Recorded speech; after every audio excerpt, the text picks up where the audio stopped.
Mana bu yerda bir savol tushgan ekan. Paypoqqa mas tortadigan kishini orqasida namoz o'qish mumkin emas deb eshitganmiz.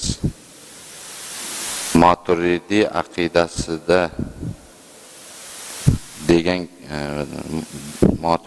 degan aqimni orqasida namoz o'qish mumkin emas ekan. Biz qanday bilamiz? Qisqasi men yozuvni tushunmadim. İmam Maturidi bo'lsa qayerdan bilamiz deb yozib.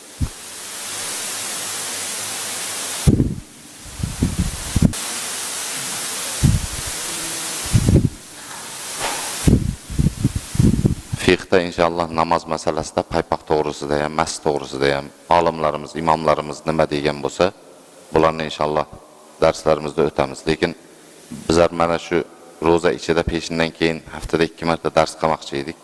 Lekin insonlar haqiqatdan kelmadi. Keyin bilsak, haqiqatdan bu Ramazon oyida dars o'z hech kimning qulog'iga ham kirmas ekan. İnşallah rozadan keyin namoz, tahorat darslarimizda masya mas tortish hamma masalalarni ahli sunnat val jamoatga ko'ra o'tamiz. Endi ikkinchi savol, bu yerda ikkita savol ekan. Buni ozgina tushuntiribroq o'tamiz. Islom ilmida bir ilm emas, ilm juda ham ko'p. Va har bir ilmni o'zini imomlari bor. Masalan, fiqh degan ilm bor. Fiqh ilmini imomi 4 ta.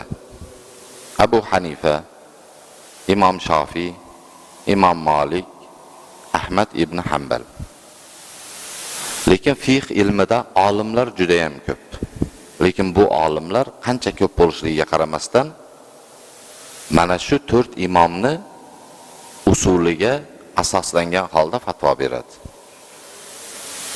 Fatvosiga emas, usuliga asoslangan holda fatvo beradi. Endi bu fiqh ilmining imomi. Xuddi shunday har bir ilm, mana bu dunyoviy ilmlardan ham misol keltiradigan bo'lsak, bir odam matematika ilmida kuchli bir professor bo'lsa, demak u odam geografiyani ham juda yaxshi biladi degan gap emas. Yoki bir tarix fanlari doktori bo'lsa, bu odam fizikani ham yaxshi biladi degan gap emas. Har bir ilmni, har bir yo'nalishni o'zini odami bor. Xuddi shunday shariat ilmida ham har bir ilmni o'zini nimasi bor? Imomi bor. Masalan, arab tilida grammatika degan ilm bor. Grammatika. Qur'onni va hadislarni sharhlaydigan, Qur'onga tafsir yozadigan olimlar ham qarang, shunaqa kuchli olimlar. Qur'onga tafsir yozadi, Qur'onni sharhlaydi. Mana shu olimlar ham Qur'onni grammatika tomonidan sharhlaydigan mahalda grammatikani imomlariga suyanadi. O'zlaricha bir narsa aytib olmaydi.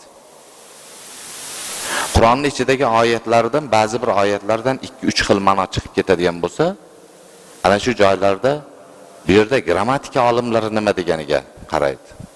Bu yerda grammatika olimlari ham bir-biri bilan tortishadi. Bir so'zni qanaqa ma'nolar berish to'g'risida. Xuddi fiqhda Imom Abu Hanifa bilan Imom Shofiy, Imom Shofiy bilan Imom Malik qanday tortishib talashgan bo'lsa, grammatikaning ham imomlari bor. Bular Imom Sibawayh, Imom Ahfash, Imom Farro. Siz grammatika ilmini o'rganmoqchi bo'lsangiz, Imom Abu Hanifaga, Imom Azamga yoki Imom Shofiyga yoki Imom Malikka murojaat qilmaysiz. Chunki bular grammatikani olimlari emas. Siz Imom Sibawayhga murojaat qilasiz. Xuddi shuningdek tafsir ilmining imomlari bor. Qur'onni tafsir qiladigan tafsir ilmining imomlari bor. İmam Qurtubi, İmam Nasafi, İmam Jalolayn, İmam İbn Kasir. Bular tafsir ilmining imomlari. Agar siz tafsirni bilmoqchi bo'lsangiz, o'rganmoqchi bo'lsangiz, bularga murojaat qilasiz. Xuddi shunday hadis ilmining imomlari bor. Bular kimlar desa, İmam Buxoriy, İmam Muslim, İmam Tirmizi, İmam İbn Majah, Nasai, Abu Davud. Shunga o'xshash. Bularning eng buyuklari İmam Buxoriy va Muslim. İmamları. Xuddi shuningdek, islom dinida aqida degan ilm bor. Bu kalom ilmi deyiladi. Xuddi shu aqida ilmini imomlari, olimlar juda ham ko'p. Aqida ilmida mehnat qilgan, kitob yozgan olimlar juda ham. Lekin aqida ilmida ikkita imom bor. Boshqa barcha aqida olimlari bu ikkita imomni usuliga asoslangan holda fatvo beradi. Bu imomlar İmam Ash'ari va İmam Muhammad Abu Mansur al-Maturidi. Va butun dunyodagi ahli sunnat val jamoatlar, Shia emas, Shiani hisoblamaganda ahli sunnat val jamoat fiqhda qanday 4 ta imomdan biriga ergashsa, aqidada mana shu 2 ta imomdan biriga ergashadi. O'rta Osiyoda Qozog'iston, O'zbekiston, Qirg'iziston, Tojikiston, Turkmaniston, Rossiyada Tatariston va bu yoqda Pokiston, Indiya, Afg'oniston va Pribaltika davlatlari, Turkiya va arablar davlatlarini yarmiga yaqini aqidada Maturidi aqidasini ushlab kelgan 1000 yildan beri. Bu 1000 yillik tarix.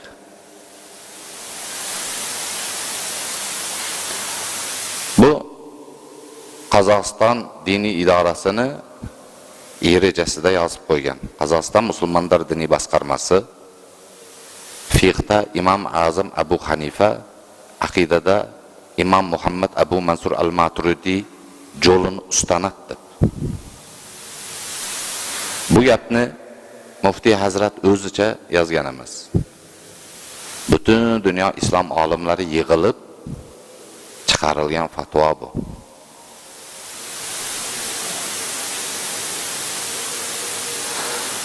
Endi bu ahli sunnat val jamoatni 40% dan ortig'i rasman Maturidi aqidasini amal qiladi. Bular hammasi mayli, bu hozir butun dunyoda islom ilm markazi bo'lib tan olingan joy Misrdagi Azhar universiteti. Universitetlar ko'p. Bizlarda Olmaotada ham bor, Toshkentda ham bor, Arabistonda bor, Yemenda bor, Pokistonda bor, Turkiyada bor, hamma joyda islom universitetlari bor. Lekin bularning hech qachon darajasi Azharga yetmaydi. Eng kuchligi Azhar. Buni hamma biladi. Ko'pchilik islomiy ilmlarning fatvolarini Azhar universitetining olimlari fatvoni shularga qarab beradi boshqalar ham. Ana shu Azhar universitetida rasman 2 ta aqida tan olingan. Biri Ash'ariylik, ikkinchisi Maturidilik. Qisqacha ma'lumot bu. Kelajakda inshaalloh aqida haqida yana gaplashamiz. Endi yana bir narsa aytib ketay. O'rta Osiyoda tarixda juda ham ko'p har xil firqalar chiqqan. Buni hamma biladi. Juda ham ko'p har xil firqalar chiqqan. Bularning ichida Qadariylar, Jahmiylar, eng kuchligi Mu'tazila firqasi O'rta Osiyoda ko'p juda ham kuchli tarqagan tarixda. Va Mu'tazila firqasini Osiyodan chiqqan eng kuchli olimlardan biri Imom Az-Zamaxshariy. Eshitgan bo'lsanglar, Xorazmdan chiqqan. Imom Az-Zamaxshariyning yozgan tafsir kitobi hozir dunyoda eng kuchli tafsir kitoblaridan biri. Va bu insonlar O'rta Osiyoda Mu'tazilalik firqasini yoyishlik uchun juda ham ko'p xizmatlar qilgan. Juda ham katta xizmatlar qilgan. Aytyapman, Mu'tazilani O'rta Osiyodagi eng rahnamosi Imom Zamaxshariyni hozirgi vaqtgacha kitobi juda ham bir yuqori o'rinda turadi. Bu Imom Zamaxshariy Mu'tazilalarning olimlaridan biri. Lekin ana shu tafsir yozgan darajaga yetgan olimlar chiqqan Mu'tazilalar ham O'rta Osiyoda Maturidi aqidasini yo'q qilib o'zlari yo'q bo'lib ketgan. Hozir Allohga shukr, Mu'tazila degan firqa yo'q O'rta Osiyoda. Men aytmoqchi bo'lganim, boshqa ham hozir yangi firqalar o'zicha har xil bir anaqalar bilan Maturidi aqidasini yo'q qilamiz deb o'ylayotgan bo'lsa, bu hozirgi firqalarni Imom Zamaxshariydek olimlari yo'q.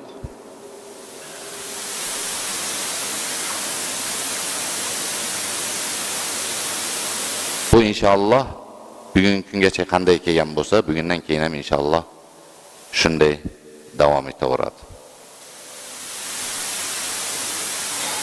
Alloh taolo barchalarimizni o'zini haq yo'lidan adashtirmasin. Undan keyin har xil noto'g'ri tushunchalar bo'lsa, bu juma namozida ko'pchilikning ichida emas, alohida kelib savol berilsa, qo'limizdan kelsa javob beramiz, qo'limizdan kelmasa biladigan odamlardan so'rab javob beramiz. Lekin inshaalloh qo'limizdan kelsa kerak deb o'ylayman. Bu Maturidiylik firqa emas, bu ahli sunnat val jamoatning ichidagi bir yo'nalish, ilmiy yo'nalish, aqida yo'nalish. Robbana innana amanna faghfir lana zunubana va kaffir anna sayyiatina va tawaffana ma'al abrar. Va sallallohu ala sayyidina Muhammadin va ala alihi va ashabihi ajma'in rahmatullah.